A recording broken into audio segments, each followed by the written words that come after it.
कि हाँ दंडक वन अपवित्र रहा होगा, लेकिन जब स्वयं साक्षात भगवान वहां आकर के निवास करने लगे तो वो तो दंडक वन प्रभु जब उससे स्वीकार करने तो दंडक वन प्रभु कीन स्वामन के साथ साथ कहा गया।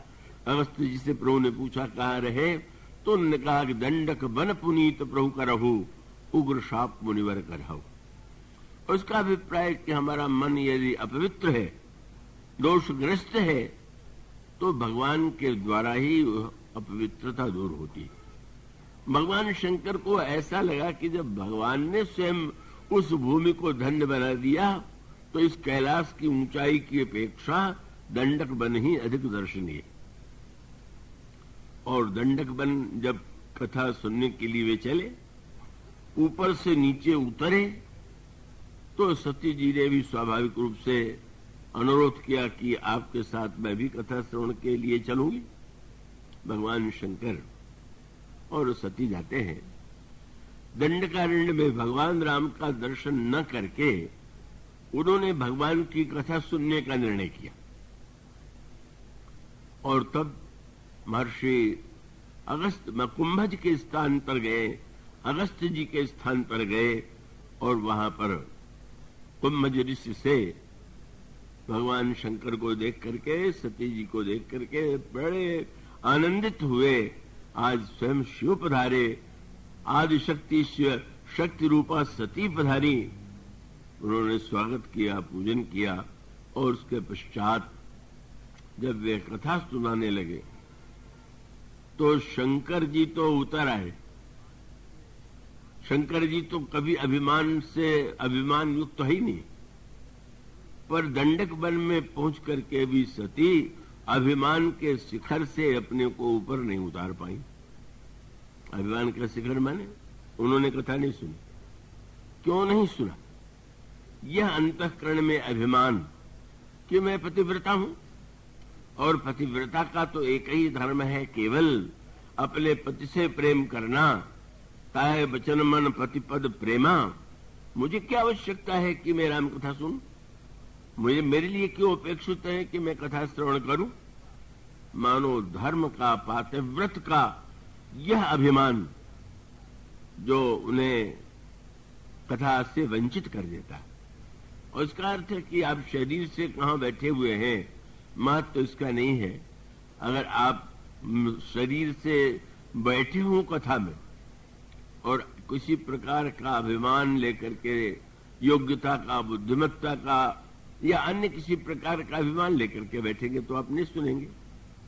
परिणाम ये हुआ कि भगवान शंकर ने सुना, बड़े प्रसन्न हुए और राम कथा मुनिवर ये बखानी, सुनी महेश परम सुख मानी।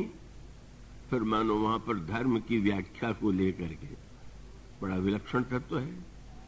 शास्त्रों में कहा गया कि पत्नी का सारा व्रत, सारा जो कुछ धर्म है, एकमात्र पति है। क्या इसका तात्पर्य? का पति के जो पिता हैं, क्या वो पतिव्रता अनन्य होने के कारण का उस पिता को अस्वीकार कर दे कि नहीं मुझे तो पति को छोड़ करके इनसे क्या लेने देना? या परिवार के अन्य सदस्यों को नहीं मैं तो पतिव्रता हूं, और रामायण में या शास्त्र में लिखा हुआ है कि उसका तो एक ही धर्म, एक व्रत नेमा, एक ही व्रत है, एक ही धर्म है, एक ही नेम है, काय वचन मन पतिपद प्रेमा। और जब ये धर्म है तो अगर मैं अन्यों से प्रेम करूंगी तो धर्म के विरुद्ध होगा। यही धर्म को समझने में जहां बुद्धिमान से बुद्धिमान व्यक्ति भ्रमित हो जाता है, और जो धर्म परायण होते हैं उनके जीवन में और आशंका रहती है। इसलिए आप रामायण में बहुत बड़ा सुंदर व्यंग पाएंगे। जब सती का वो लंबा इतिहास आप जानते हैं, और अंत में पार्वती के रूप में उनका जन्म हुआ। श्री राम कथा शंकर जी सुनाने लगे तो कथा सुनाते हुए शंकर जी ने देखा पार्वती जी की दशा, तो दशा देख करके उन्होंने कहा धन्य सती, सती तुम धन्य हो, धन्य हो। सती जी ने देखा, चौंक पड़ी, ये उस जन्म का नाम क्यों ले रहे हैं? कोई सुनने में मुझसे भूल हो गई क्या? उस जन्म में तो मैं बहुत बार भूल कर चुकी हूं। पर भगवान ने मानो धर्म की परिभाषा उनको बताया। उनका अभिप्राय सती पतिव्रता को कहते हैं, उनका नाम भी सती है, और अन्य कोई भी नारी पतिव्रता हो तो उसको कहते हैं सती। तो भगवान शंकर ने मानो बहुत तो कैसे ढंग से एक नन्हे से शब्द में बहुत बड़ी बात कह देना, वो भगवान शंकर से बढ़कर के कौन जाने। मानो उनका संकेत ये था कि तुम नाम से सती थी और यूं तुम सती के रूप में धर्म के नाते तुम मेरे प्रति निष्ठावान भी थी। पर याद रखो, आज मैं अपनी दृष्टि से मैं जब तुम्हें सती की उपाधि दूंगा तो इस जन्म में दूंगा, पिछले जन्म में नहीं। क्यों इस जन्म में दे रहे हैं प्रमाण पत्र?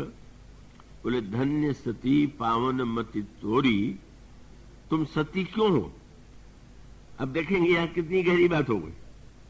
पत्नी हुआ है जो पति से प्रेम करे, और शंकर जी कहते हैं सती तुम धन्य हो क्योंकि तुम्हारा राम के चरणों में बहुत प्रेम। धन्य सती पावन मति तोरी, रघुपत चरण प्रीति नहीं थोड़ी। तो शंकर जी के चरणों में प्रेम करे तो पतिव्रता, कि राम के चरणों में प्रेम करे तो पतिव्रता। तो पूर्व जन्म में तो सती ने ही माना था कि मैं तो शंकर जी से प्रेम करती हूं। पर भगवान ने कहा कि ये तो बाहर से का सत्य है, पर तुम विचार करके देखो, पत्नी का कर्तव्य है कि वो तो पति का साथ दे। भगवान शंकर का मन कहां रहता है? भगवान के चरणों में।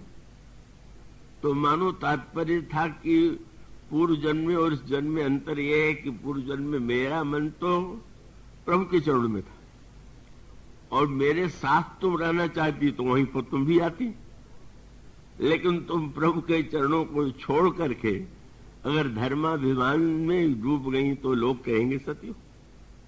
पर आज तुम्हारा और मेरा मन एक हो गया, क्योंकि मेरा भी मन प्रभु राम के चरणों में और तुम्हारा मन भी प्रभु के चरणों में। तो इससे बढ़कर के पतिव्रता का क्या लक्षण हो सकता? तो मानो धर्म का वह तत्व जो दक्ष पुत्री ये नहीं समझ पाई थी, और अनेक लोग नहीं समझ पाते, क्योंकि विवाह में मंत्र पढ़ा जाता है, मम चित्तम ते चित्तम अस्तु मम में कमना जुस्व, तुम्हारा और मेरा मन जो है एक हो जाए, तुम मेरा चित्त और तुम्हारा चित्त एकाकार हो जाए। भगवान शंकर का तात्पर्य था तुमने पातिव्रत का वही अर्थ ले लिया जो अभिमानी व्यक्ति लेता है। पत्नी से पति से प्रेम करते हुए भी वह पति के नाते सब नातों को स्वीकार करती है, वो पतिव्रता।